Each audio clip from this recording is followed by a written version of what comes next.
Ladies and gentlemen, boys and girls, welcome back for the final time this evening here on stream number 2 at the International 5-Day 4, the group stage. We've got Game 2 of eHome versus Virtus Pro.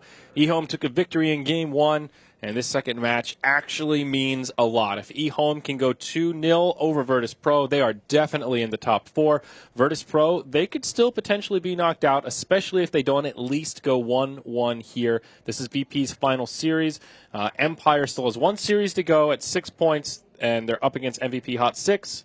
Fairly good chance they'll be able to 2-0 there. So if VP wants to be comfortable in the top 4, they absolutely need a win here. So I think it's safe to say with this that if eHome has the chance to go top 4 or to go bottom 4, that they got to pull out their best strat. Mm-hmm. Like this is pocket strat time. There was a similar team on this road last year, and they won the tournament. It was Newbie. Oh, those guys, yeah. Yeah, those guys. They were they're not on the verge of elimination here, but I would say that the distinction between top 4 and bottom 4 is pretty significant. You either go to winner bracket to start things off, which is probably already guaranteed top 10 or something like that, or top 8, versus going to loser bracket and potentially being eliminated by losing anything. I guess it's guaranteed top 12, since 4 people are eliminated from the lower bracket in the first round, or 4 teams, rather. Okay. So guaranteed top 12. You don't want to be there, basically. It's very, very difficult. So if you can get that free jump, you're already jumping from, like, 10K per team to, like, a huge amount more. I don't know what the exact numbers are. Yeah. But I'm sure it's a lot.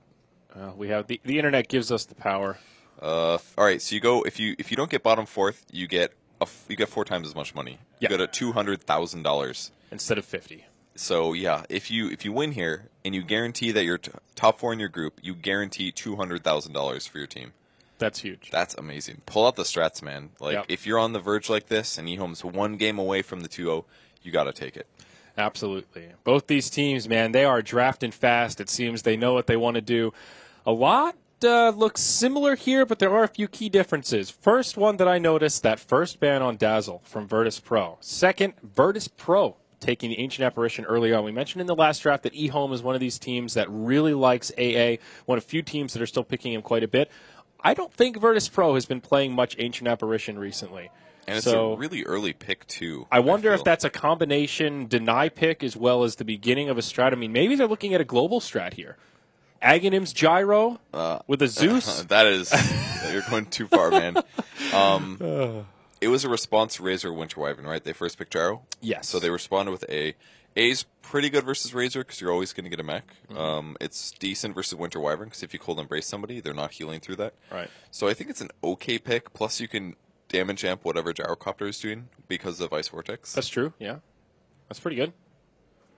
I think it's okay, and it's situationally all right, but it's weird to see it so early, especially on a do-or-die match here.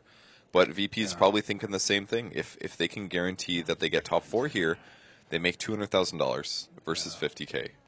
Guaranteed. So they need to get this point. They need to prevent Empire from taking their spot. Yeah, so next round of bans looking pretty straightforward. Clockwork, we talked about a great respect ban against eHome, and we saw CTY's Storm last game, gave Virtus Pro a lot of trouble, and they will not be dealing with that again. eHome banning out Silencer, as well as the Bloodseeker, 2 heroes that VP have been known to run quite a bit. We've seen G play Bloodseeker even earlier in this event.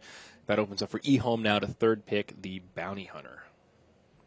So even if eHome loses this game, they'll go up to 8 points. Then they have one more game after. They have to 2-0 that if they want top 4. Or they have to win this game, then they're guaranteed, I think. Yeah, they're guaranteed top 4 if they 2-0 this. And they have a hard series ahead. Again, they're playing C-Deck as their final matchup. So it's kind of unfortunate how the points work out for them there. Because if they go 1-1 here, they still need 2 points, and you can only get 2 points by getting 3 points. So, and you said it's against C-Deck? C-Deck is their final boss. They need to win this game. So they need this, yeah. VP need to win this game. This match is actually huge for either team. It is a $150,000 difference. This might as well be a tournament right here. That's true, This is a tournament finals, basically. That's like the base prize pool for a big tournament now. That's a really good way to put it in perspective, at least, of how massive this game and just TI as a whole is for these teams. Well, Queen of Pain, Rubik, the 3rd and 4th here for Virtus Pro, and Lena now the 4th pick for eHome. So VP getting quite a few heroes that are in their comfort zone. The Rubik Ancient Apparition support duo, a tried and true classic. Great in the laning phase. You can pretty much get guaranteed cold feet proc, just a lot of damage and control that you can put out early on. It's a little weak versus Bounty Hunter, though. Ancient Apparition has very, very weak disable, so if Bounty has a